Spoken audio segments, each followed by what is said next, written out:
This is the King Country Rural Roundabout, brought to you in association with Beef and Lamb New Zealand and the Trunk 88 FM, homegrown, right here in Taumarunui. This week on the show, I'll be talking to Anna Nielsen and her role with King Country River Care. Also, Josh Pirahi, he and his wife Lacey have returned to the King Country after spending some time as a software engineer. Also, Carmichael, he'll be telling us about his trip to Brazil with Beef and Lamb New Zealand, and we'll get an update on the Feed the Bay project instigated by the Ruapehu Division of Federated Farmers. And it's now my pleasure to welcome Anna Nielsen to the King Country Rural Roundabout. Anna and husband Blair farm in Aria. And I know going back a couple of years, I was reading I actually watched a little video about a project that you were involved in on the farm, and I think it sort of centered around a bit of foliage, didn't it? Yeah, it did.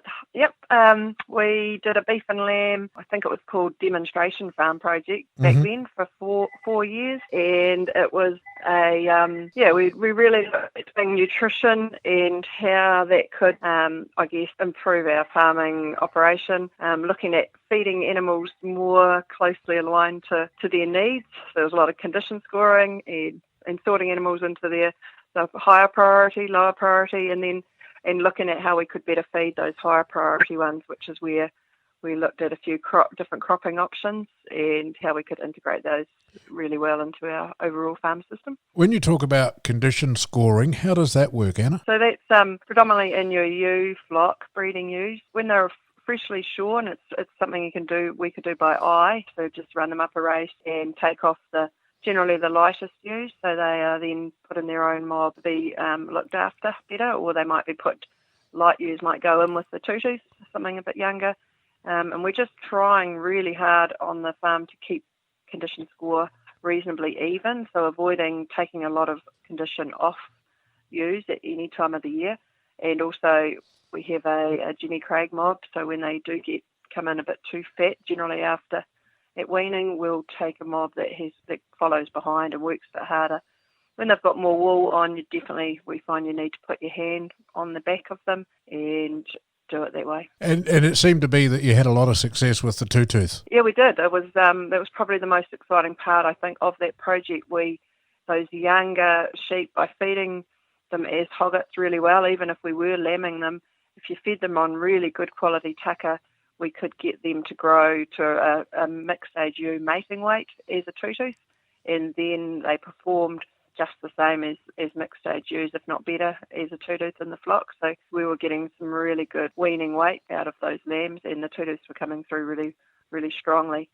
I'd have to say that in the years since the project, we haven't always consistently managed to do that. It's something that takes a lot of focus to really keep nailing it. And you had an average weight of something like around 34 kilos, didn't you? Weaning weight for lambs, that was the best. That was the very best year. So we definitely haven't managed to maintain an average weaning weight that high. If we were, we'd be happy with ourselves. So we would be closer to a 32 average. And we aspire to get it higher, but we completely realise now that that's a tough target. But when you achieve it, it makes the whole farming year a lot easier. And obviously at the moment you've sort of not abandoned, but you're not sort of focused on that too much, as I understand. I guess we learned a lot doing the project, and we have carried on with some of the cropping parts that we tried and altered others and integrated them in. But definitely we learned a lot and we monitored quite a lot, which we haven't maintained that level of monitoring, because I guess you learn when you do it, and then it is time consuming. So we haven't maintained quite the level of focus that we did, but we still try very hard to keep ewes and the right mobs and do that condition scoring side of it. A bit less cropping happening. But not as much a focus for all of us on the farm currently. Currently you're with King Country River Care.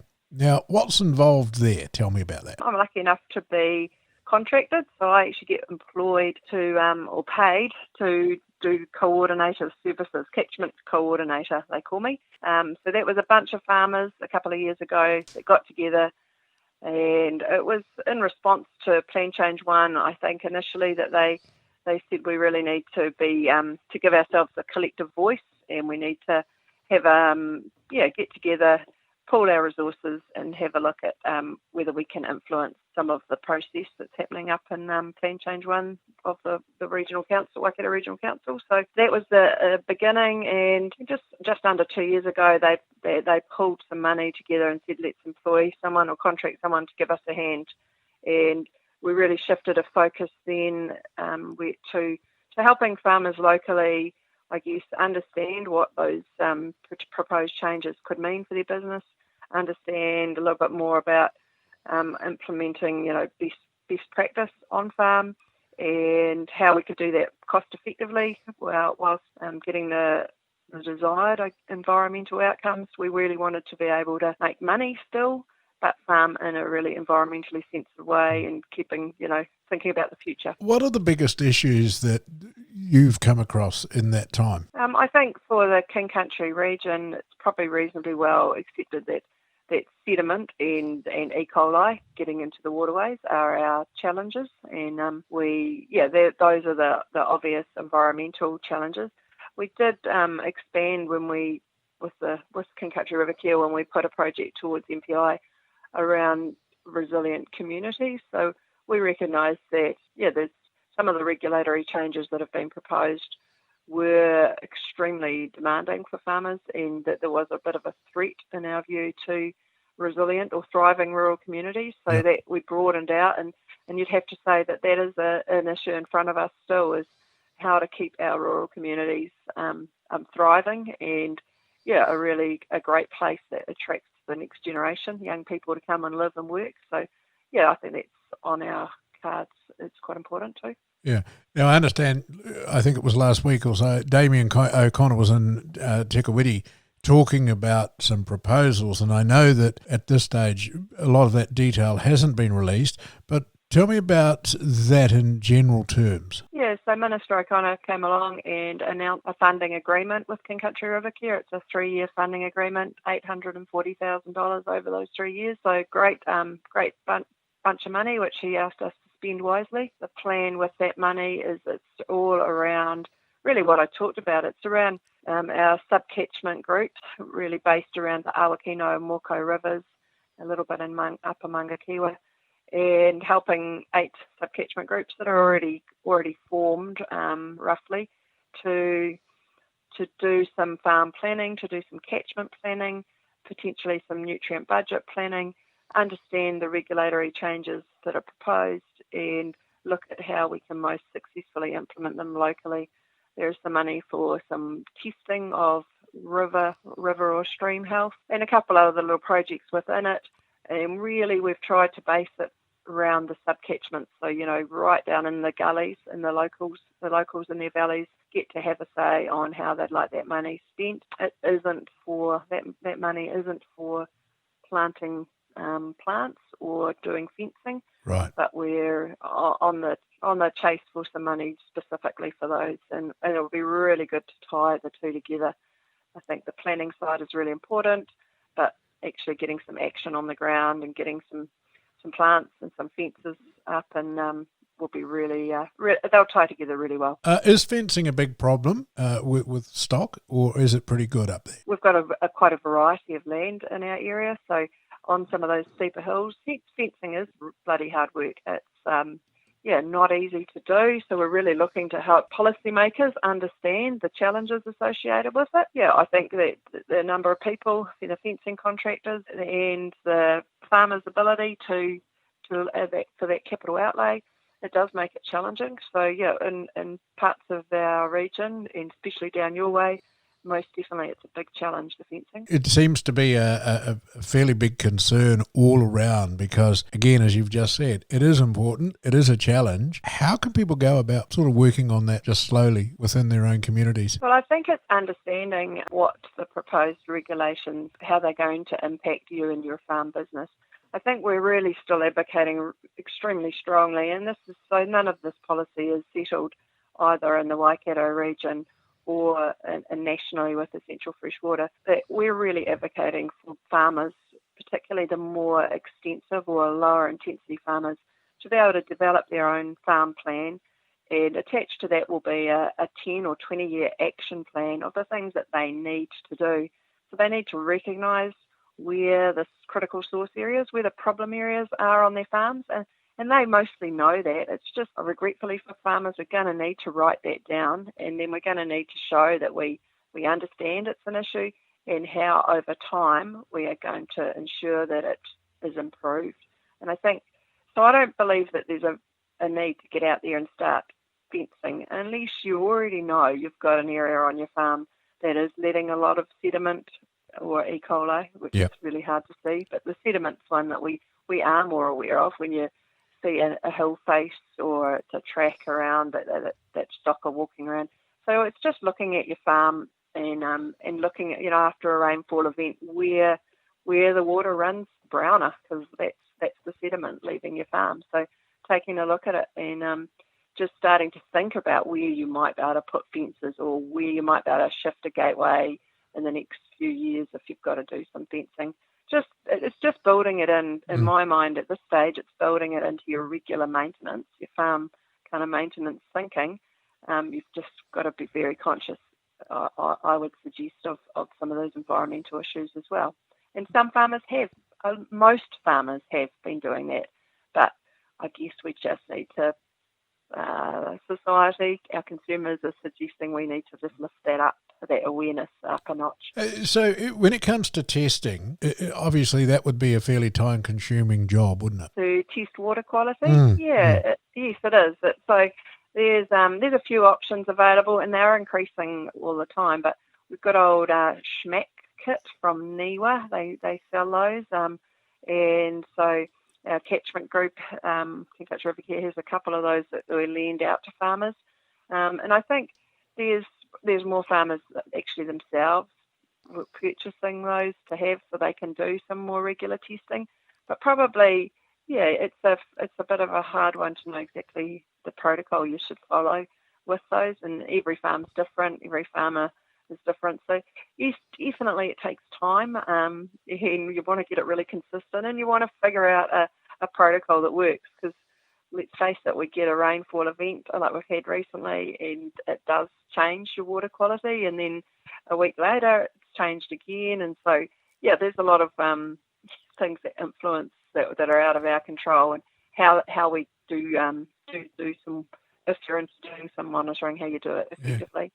As a catchment group, I guess we are looking to get a bit of external advice around that, and we can potentially remove ourselves from having to do it, which might create the challenge of ambiguity around weather events and stuff. We'll try and come up with a protocol which we follow, which potentially may not be dissimilar to what the regional council do with their monthly testing.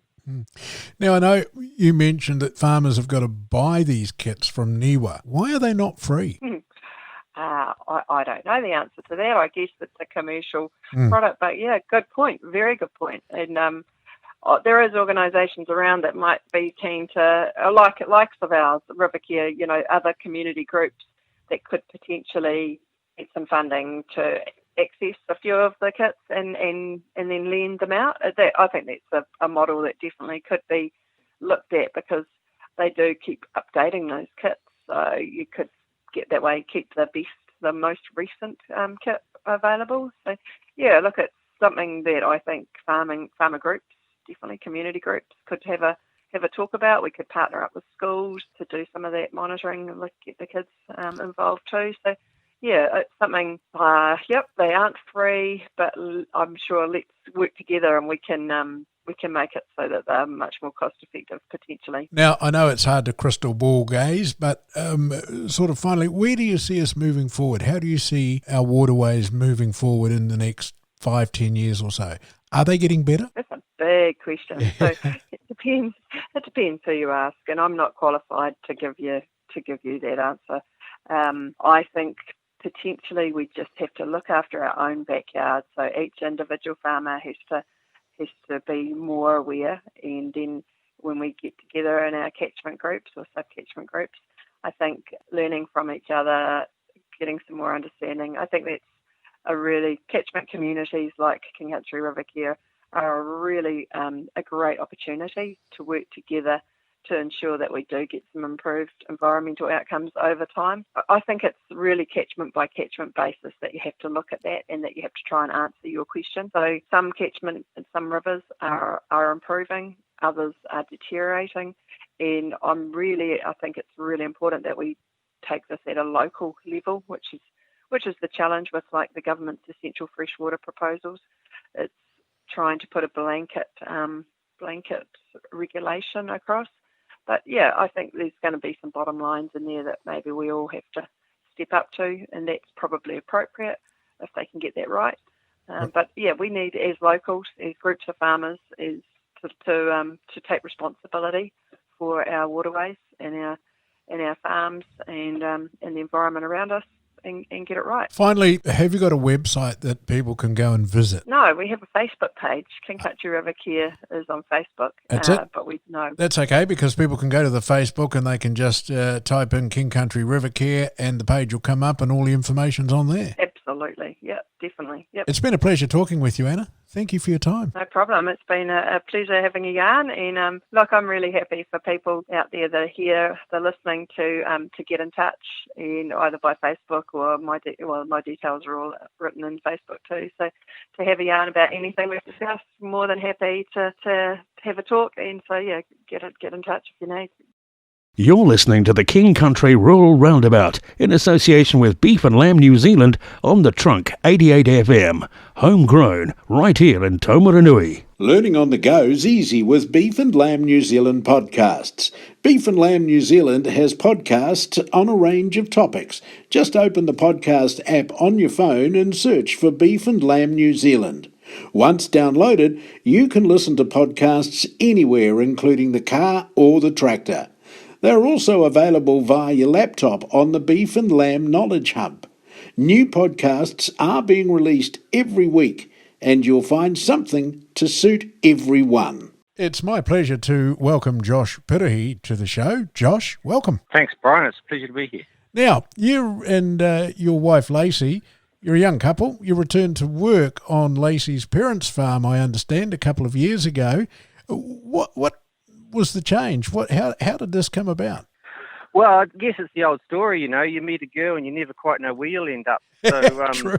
I started out, I studied engineering at university and ended up through various happenings doing software work for a helicopter company for a couple of years. And just took me a couple of years to extricate myself from that because I was involved with some big projects and whatnot. And decided I didn't like the whole desk job carry on, so had the opportunity to come farming, and here we are. Okay, so I mean, even career while working in the software area around a helicopter company must have been fairly interesting in itself.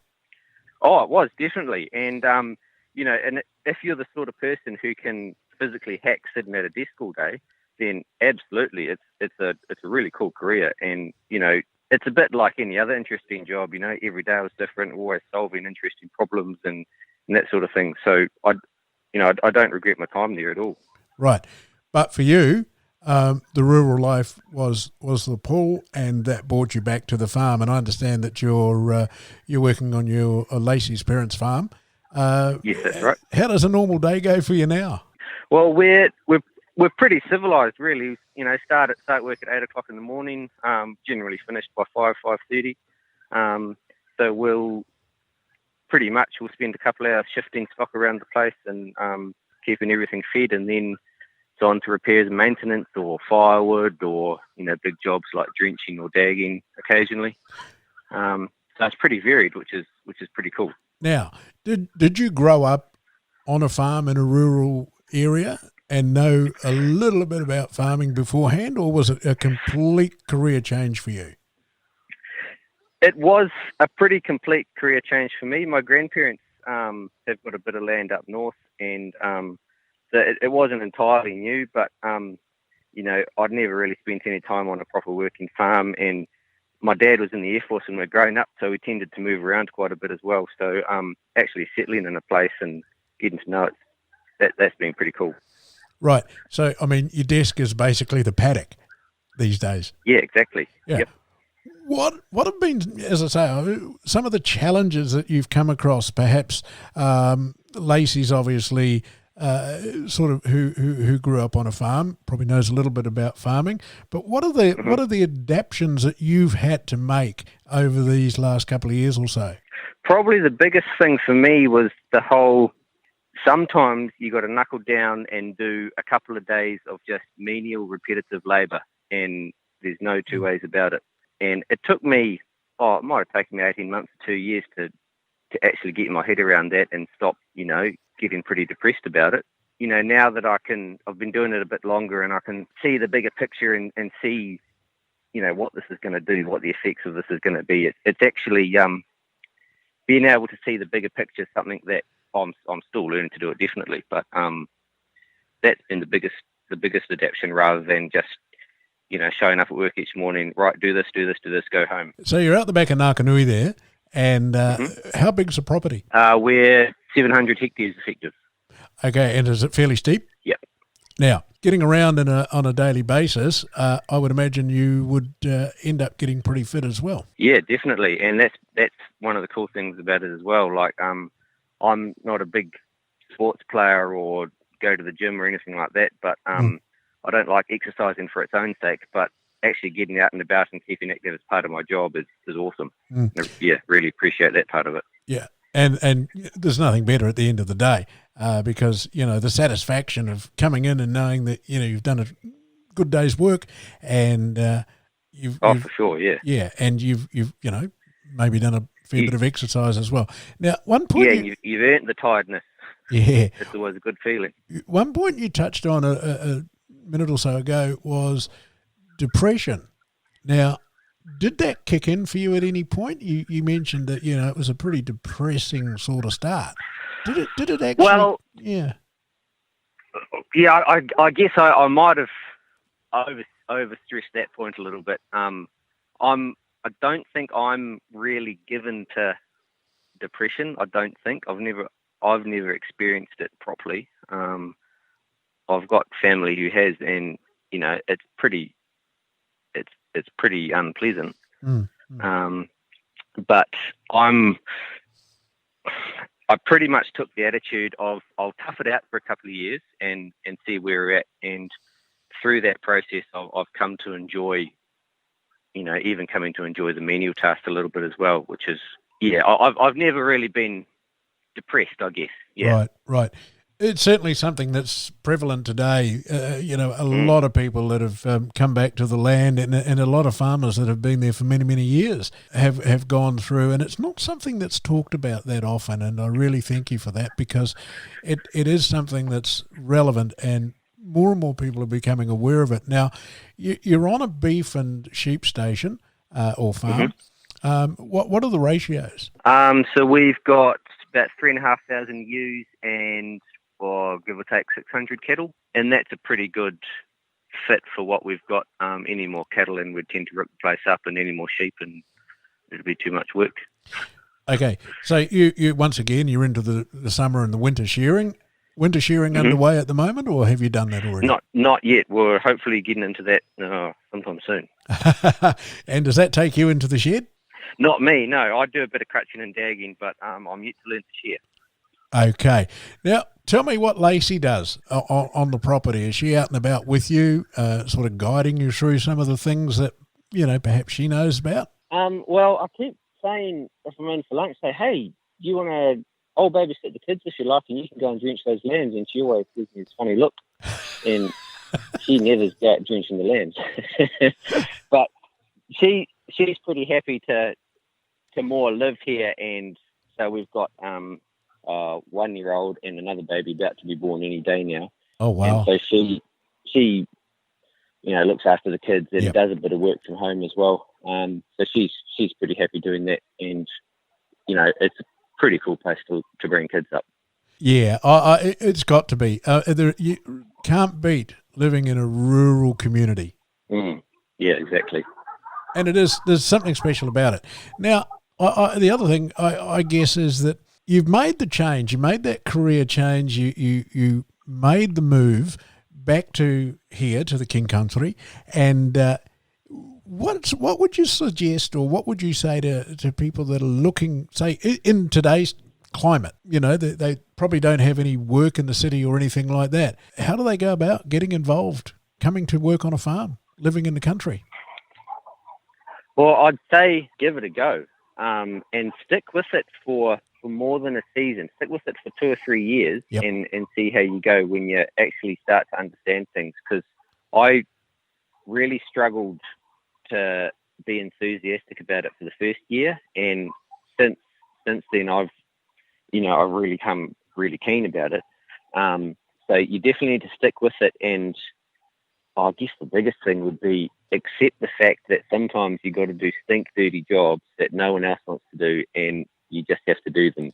Yeah, and those are the jobs that nobody wants to talk about. Exactly. And it may be picking a carcass or two up, and it may be burying it. And that's the reality of rural life. That's the reality of farming, isn't it? It's not That's a right. sugar-coated career. No, and don't get me down. There's certainly a lot of positives as well. So in a way, you kind of earn all the really cool things, like living out here on the farm. You've got so much space to do whatever you like, and there's a lot of perks. That's for sure. What are some of those? Or having space to do stuff. So one thing I've been doing a little bit of is I've built a couple of drones and like to fly them around. Like, couldn't do that in the city. Fly around, got heaps of space. You can, my wife can go out for walks out on the farm and take the kids out. What else have we got?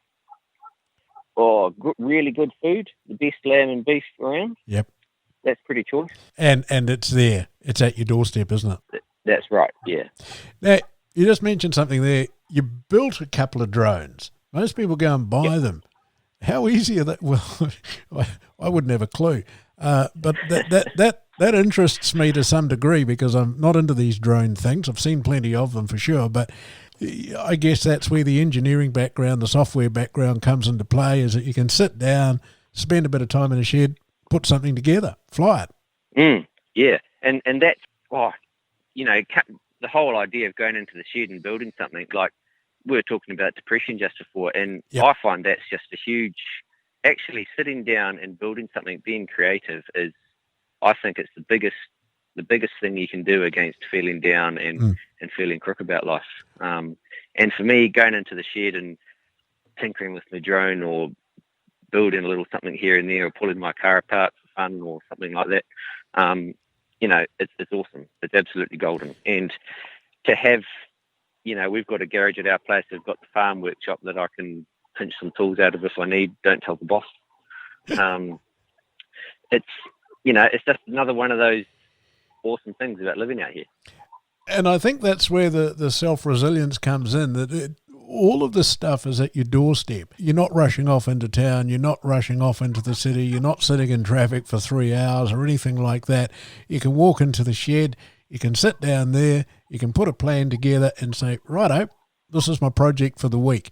And as you say, you focus on that, not forgetting all of your regular chores of feeding the dogs. And I'm sure you've got chooks as well, and probably, Yep. The bird life out there would be pretty amazing as well. Yeah, it is. And people always comment when they come and stay with us, we've got wood pigeons and tuis and all sorts of other things flying around here that they never see in the city. It's not so much the land. Well, it is the land, but it's what's on the land that I think the average person that doesn't understand rural life completely loses sight of.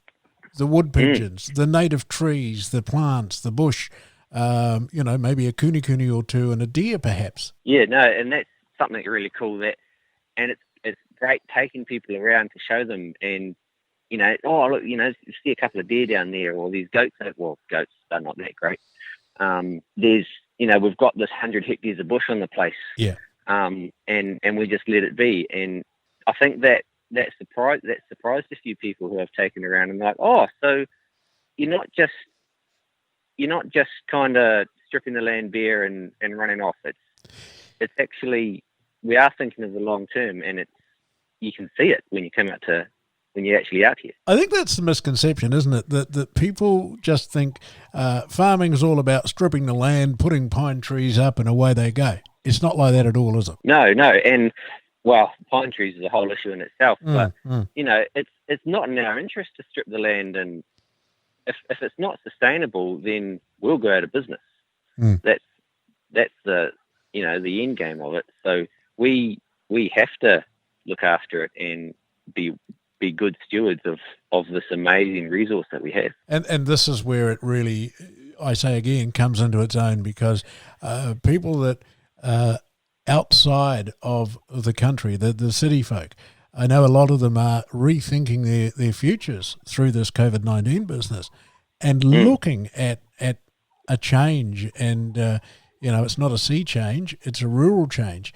And that's something that I personally think we're going to see a lot more of. And people like you that have come back to the land have embraced it. And I guess, yes, there probably aren't a lot of neighbours around, and I guess your bubble was pretty safe because you guys were just there, and that was it. Yeah, and that was actually pretty funny, because we sort of, we were more or less business as usual. We'd still come out on the farm each day and do everything we had to do, and it wasn't that much different for us. I was talking to my parents a few days after the lockdown started, and I'd offered said, you guys want to come out and stay on the farm for the lockdown? I said, no, we'll stay here. And a few days into it, they were regretting not coming out because they were stuck in the city. Yep. And I wouldn't have liked to be stuck in the city over the lockdown. That would have been a struggle and a half. Yeah, and the thing about that too, and quite a few other people have said the same thing.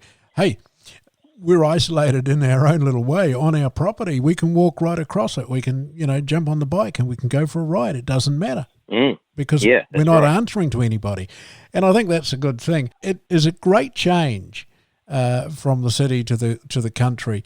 You've embraced it. And Josh, from what you've been telling me, you're loving every minute of it. Yeah, I am. Every minute might be a bit of a stretch, but overall, I'm really happy with it. Yeah. Yeah. Where do you see, what do you see happening within the next, we crystal ball gaze to some degree, but what do you see happening over the next couple of years or so?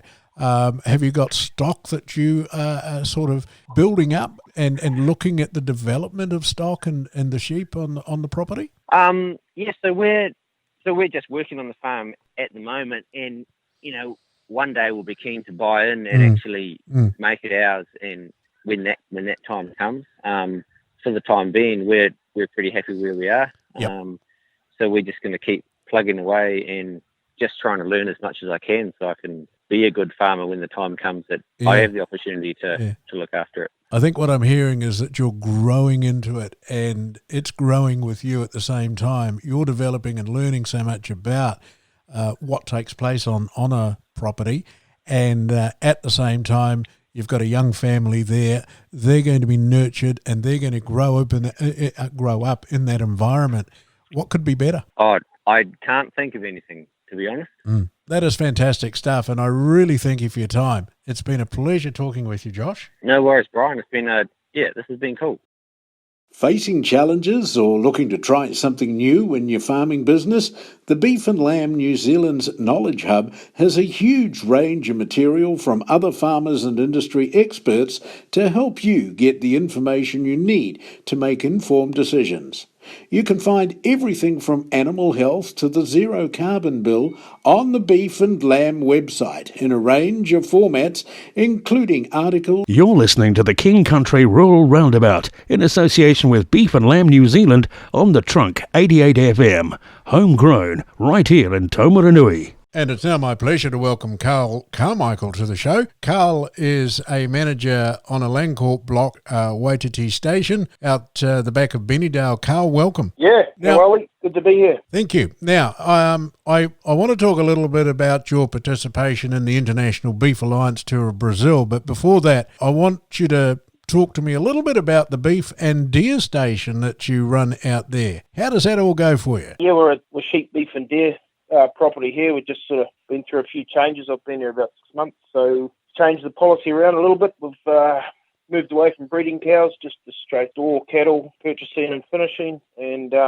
buying weaner deer and finishing them. So yeah, pretty simple system, and a few changes made, being able to get the weaner deer from within the company from down Raurimu there, so it seems to work right at this stage. How many head of deer have you got on the property? We look to turn over only about 500 a year, so yeah, with an April sort of purchase, and we'll kill half of them in the Christmas chill, and the other half just after Christmas through to March. Right. So, obviously the deer is pretty well bred for the stores. Does a lot of it go offshore, or most of it stay within New Zealand? Yeah, most of it goes offshore, yeah. All our processing's done by Duncan, so that's where it goes, yeah. The other thing is, as far as the cattle go, again, it's primarily export meat. Yeah, all prime stuff up here, so yeah, we're just all going to be all steers, working towards that over the next 3 years, and yeah, growing it all up to export stuff here. So. And then the balance is, you've got a mob of sheep or two out there as well. Yep, just under 3,000 breeding ewes and just a terminal ram over everything, so buying our replacement ewe lambs. And yeah, we traded lambs, but yeah, this year we'll just stick to our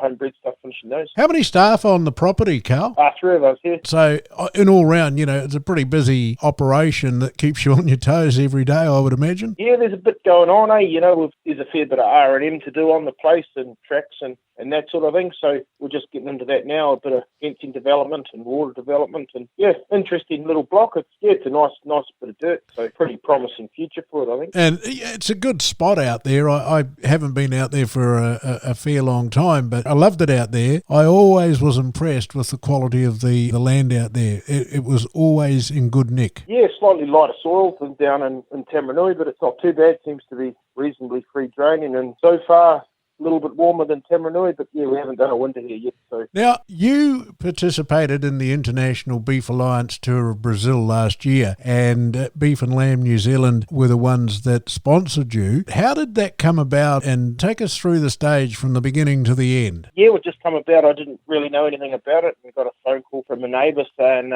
throw your name forward and give it a crack. And yeah, I thought it was a bit far-fetched and thought I'd give it a crack anyway. And yeah, done the interview and all of that, and then got a phone call to say going on a trip to Brazil. So yeah, that was pretty exciting, and sort of part of the world I'd never been to, and always sort of wanted to go there. So to go as an ambassador or a future leader was pretty exciting. So the interview process, was that fairly short or long process? Yeah, I had to put an application into Beef and Lamb, and then a couple of phone conferences and that sort of thing. And they chose 2 future leaders from New Zealand. Now, I know the International Alliance is made up of around, I think it's 7 countries, which represents probably, more than 60% of the beef trade, doesn't it? Yeah, that's right. Yeah, about 2/3 of the world's beef exports come from those 7 countries.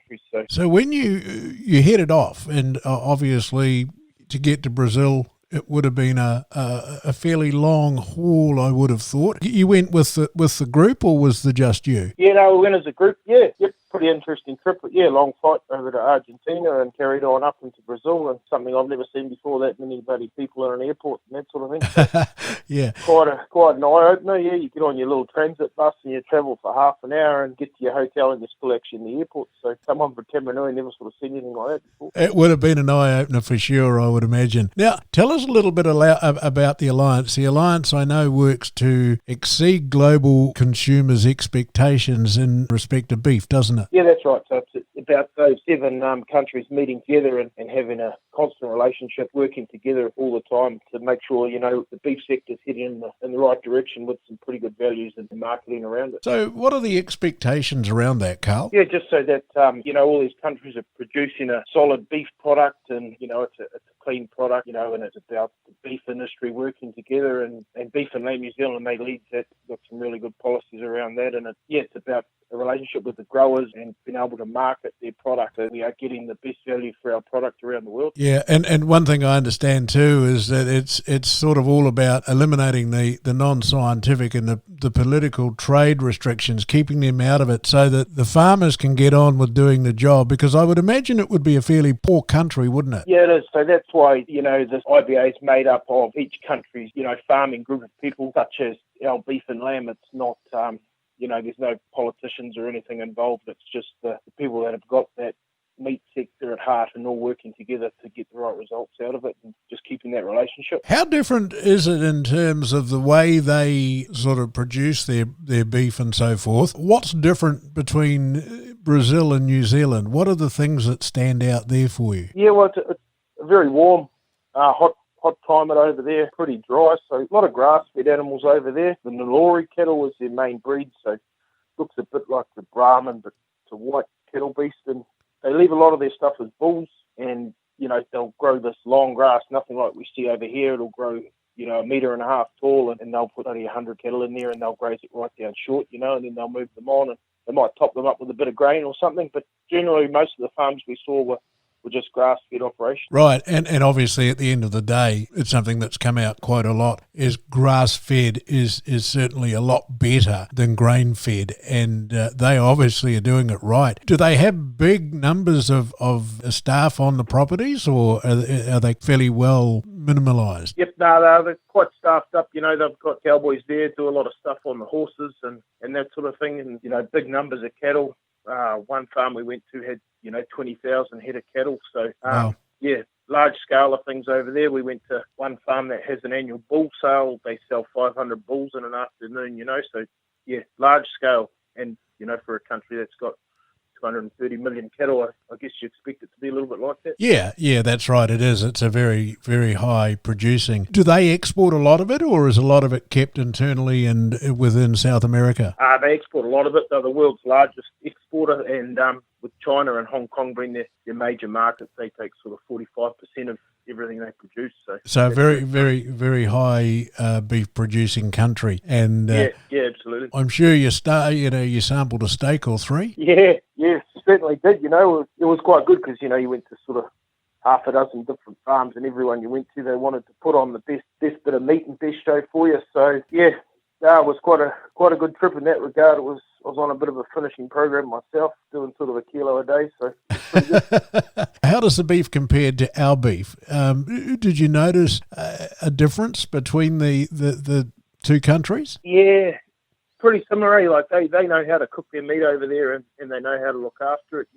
I guess if you're right in our camp in New Zealand, you'd say it might have had a little bit more flavour, than what they've got over there. But no, they know what they're doing with their meat, that's for sure. And we sampled some beautiful stuff. So when you say that, what sort of stands out in the way that the beef is produced? Is it just the feed that they've got this warmer climate and sort of the grass is quite high, or are there other things that they're doing? Yeah, they've adjusted their animals to suit their climate. They've got their base of the Nelore herd there, and then they're starting to put a bit of Angus over it, and then now the Hereford Brahman is starting to come in over there. Quite a popular herd too as well. So, I think the future over in Brazil for the beef thing is only going to keep improving, to be honest, as they start changing the way they've bred their cattle. So now, is Brahman a breed that we are going to see more of in New Zealand, or is it unique to that part of the world? Well, I'd say at this stage, it's just there in Australia and that sort of thing. But if the climate is changing like we think it could be, you never know, eh? After the summer we've been through, well, maybe those sort of drought-proof cattle could play a part in New Zealand, which unknown at this stage. Apart from that, what were some of the other highlights that were there? Did you actually get to visit sort of any of the neighbouring countries and see the production that takes place there, or was it primarily just Brazil? Mostly Brazil. Stopped in Argentina on the way home and had a bit of a look around there, just for a day. That was quite interesting. Went down to we're in Brazil, went down to the Pantanal, which is the world's largest wetland. I think it's about 190 square kilometres or something like that. But yeah, so since we've been there, we've actually seen fires go through that, which was pretty sad. Yeah, that was one of the highlighghts. Went for a river cruise down there and looked at alligators and all of that. Ate a bit of alligator, so not a bad eating meat. It's all right, eh? Yeah, it's tasteless to be honest, but. You can eat it, eh? Yeah, well, and I think that they do farm it, don't they? Yeah, yep. They've got factories there, factories here that they process it on. Yeah. So. One of the other questions I want to ask, I don't think Brazil, in the terms of Brazil as a third world country, but certainly a lot of the conditions are not probably up to our standards, are they? Oh, definitely not. No, the roading and the way they do things over there is definitely still not the way we do things, the way they transport logs and that sort of thing is not what you see on the roads here, So, yeah, different sort of setup. Did that leave a bit of a lasting effect on you? Yeah, it did. I got, interested interesting photographs of how they've got truckloads of bricks and they've all been stacked one at a time on by hand rather than, on a pallet lifted on by a machine like we do here, So, yeah. Yeah, it's the manual labour, isn't it? Because, okay, yes, they do have a few more people than we do, but a lot of it is done the old way. They don't have a lot, as I understand it, a lot of the technology, and yet in other areas they do. And I guess you would have seen the mix between the two? Yeah, definitely. Yeah, definitely saw the mix from, the big cities and then right out, because we're based out in Mato Grosso, out in right sort of in the middle of Brazil. So sort of the further out you go, the back blocks that, the further back in time you turn. I was just about to say that you as you get out, you sort of start to go back in time and to another world, really, isn't it? How were the people though? The old red dirt roads. Yeah. How did you find the people? Lovely people, to be honest. Obviously a little bit hard to communicate with them. You don't speak the lingo, but the people were lovely over there, and the people we dealt with were happy to have us and really looked after us. Yeah, so outstanding what they put on for us at every farm we went to. And, one farm we went to had a combi van with a couple of kegs in it following us around. They wanted to help us that much. So. We won't get into the socialising of that, but I can imagine that they would certainly not be backward in coming forward. No, that's right. They're trying to put on a host you as best they can. Yeah. So you just got to enjoy it, don't you? So when you came back, did you obviously have to report back to Beef and Lamb New Zealand, or I would imagine you would have had to have maybe given them some sort of report or your views on how you saw things? Yep, that's right. Yeah, done a report on how it went for me over there and as a group, because we went over there as a group and we were called the Future Leaders Group, and there was one or two or three from all those 7 countries. So, and we had a special area we had to do a report on over at the conference. So that was sort of all based on what we learned over there. Yeah. Where did the others come from, Carl? What areas, what countries? I think everyone apart from maybe Mexico and Paraguay didn't have a representative, but there was Australians, a couple of Canadians, yeah. Yeah, and I would imagine you formed lasting friendships with those guys. And that's right. Some real clever people there, these future leaders, like a hell of a lot smarter than me, and they got big futures ahead of them. And to meet those guys that are probably going to be involved in this for, the next 40-odd years, good to meet them. What came out of it for you? What was the thing that stood out for you that you've come back with and gone, yep, I'm going to look at that, I'm going to try and implement this? What were some of those things that stuck out for you? Yeah, well, there's two sides of that, really. There was, learned some really interesting things of how they handle their stock over there. They don't like getting in with their stock. All their yards and everything are set up, so you sort of don't get in with them, and their stock movements are all set up like that. So that was quite interesting, that side of things. And then I guess the importance of what Beef and Lamb is doing, to build these relationships, to make sure those markets and those bonds between all those countries are there for the future. Yeah. What are some of those things that Beef and Lamb are doing in that respect? They're just working with these other countries so that the relationships are good. And as we know here in our country, Beef and Lamb are leading the way in giving information out to all the farmers. They've got a website there that anyone can get on to help everyone be, basically a better farmer or produce a better product, which they're happy to go and market for us. Yeah. And I think the interesting thing there is that Beef and Lamb just work away tirelessly in the background and they're doing all of this stuff, and a lot of people probably aren't aware of the amount of work internationally that Beef and Lamb is doing. And I think that the initiative that they've got, the International Beef Alliance, is something that really brings out the future in people like yourself that are coming through and are going to be one of the leaders of the future within the farming sector. Yeah, that's right. It's a big investment from Beef and Lamb, and then from the farming group paying those Beef and Lamb levies. There's definitely made me appreciate where those levies are going, and that there is a lot of value in putting those levies in there. So coming back to your place, are there any things that you've sort of picked up whilst you're over there and think, yeah, I'm going to have a go at that, implement that here? Anything like that happening? A little bit different because of our different climates. Sure, We've got over there. Yeah, so definitely some things like how design cattle yards and stuff like that, I've implemented a little bit of that sort of things. But yeah, it is a different way of farming, and it is to suit their climate over there. Yeah, but, they know what they're doing, and they're doing a bloody good job. But, yeah. So with their fencing and stuff like that, is it all sort of modernised, or is it sort of basically still, the old way that they used to do it? Or have they got into the 21st century with that? A bit of both, really. There's a bit of, yeah. I've got a bit of electric and that sort of stuff over there, and then I've got their old style of the old post with the hole drilled through the middle and the wire going through a middle of the post, which must be a prick of a job when a post breaks, but yeah. Yeah. I mean, if you had the opportunity to go back in 5 years, would you do that? Yeah, definitely, yeah. Yeah, because there's still a lot of development happening over there. They've probably spent the last 30 years breaking in country, and now it's time to really develop it for them. So that's the other thing too, and the way they break their country in is very different to ours, isn't it? That's right, and what they're allowed to do over there is tightening up on them, to be honest. So, they're securing the land and making the most of it and developing it. And they're looking after their future and the future of their industry as well. And I suppose it leads me to say, for some young bloke that's coming along, I would imagine, recommend that they, get into the scheme as such, or put their names forward, because these trips are not going to stop. The alliance is going to continue to go on.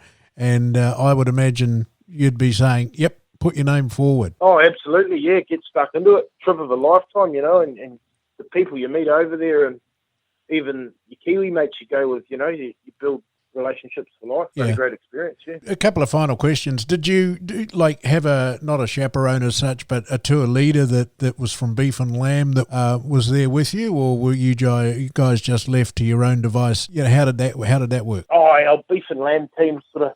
Yep. They're experienced travellers. They know their way around, but yeah, did have a mate from Tikawiti there, and we sort of let ourselves around sometimes when we needed to, but apart from that, we were pretty well looked after. But an absolutely incredible experience, I would imagine. Yeah, absolutely. Yeah. Experience of a lifetime, and thoroughly enjoyed it. So, yeah. Good to get back here and from that, and after seeing that part of the world, and appreciate what we've got here and how clean everything is here as well, and what we're doing here. How long was the trip? The conference went for about 5 days, so I think it was about a 10-day tour by the time. Yep. We spent a day getting there, a day getting home, and a day in Argentina on the way back. So, yeah. Yep. Great experience. And one other little thing, just before we sort of wrap up, is that I understand you're a bit of a rugby player. Oh, I don't know about that. I fill in my Saturdays anyway down the rugby club there. So, yeah, and it's looking positive that we're going to get back into it soon, which is good for everyone that's been sitting around during COVID. Yeah. Have they got a prospective date yet when they're going to kick off, or is it still... Yeah, I think we're looking at the 27th of June. We'll be back into it, carrying on with our club competition as it ended. So, yeah, it's pretty positive. And I also understand you represented King Country. Yep. Played a couple of seasons of King Country, so not sure if that's going to get off the ground this year. There might be 1 or 2 games at the end with any luck, but possibly not. The call's been made from NZR that, yeah. Yeah, and it all comes down to them and to what they're going to do and decide and so forth. And I've got to ask you this question: what do you reckon about Carter playing for the Blues? Oh yeah. Well, hey, he's been affected by COVID like other people have, and he's got some skills there. And if people want to pay for his skills, well, good on him. Yeah. I tend to be on that page. Sure, he's a black and red man, but all of a sudden, the Blues come along and they've offered him, and I know I was reading a story the other day, $1,800 or whatever, and hey, he doesn't care because he loves the game, and I think the money's irrelevant, isn't it, at the end of the day, because it's... Oh, that's right, for him it is, and just to see him get back out there, see if he's still got the same skills and can still play at that level, I'm sure he can, so it's just going to draw interest to the game, isn't it? So absolutely, yeah. And I think good on the Blues for, grabbing him. And, hey, who knows where it goes? We'll have to wait and see. I think Bowden Barrett's there too, isn't he? Yeah, that's right. Yeah, so they've got plenty of talent there, that's for sure. Yeah. Hey, Carl, it's been an absolute pleasure talking with you. Yeah, no worries. No, it was a great trip and a pleasure to go on with Beef and Lamb, and they they certainly looked after us. So I appreciate it. And if anyone gets the opportunity to do it, get stuck into it for sure. You're listening to the King Country Rural Roundabout in association with Beef and Lamb New Zealand on the Trunk 88 FM. Homegrown, right here in Taumaranui. And it's my pleasure to say a very warm welcome to Luke Pepper. Luke is the Ruapehu District Federated Farmers President, and you've got an initiative underway, Luke, which is called Feed the Bay. Yep, that's right, Brian. We're trying, Federated Farmers has started an initiative is Feed the Bay, which is a basic concept of basically gathering up as much hay and silage or baleage, trucking it over to the bay to help them out of times of a drought over there.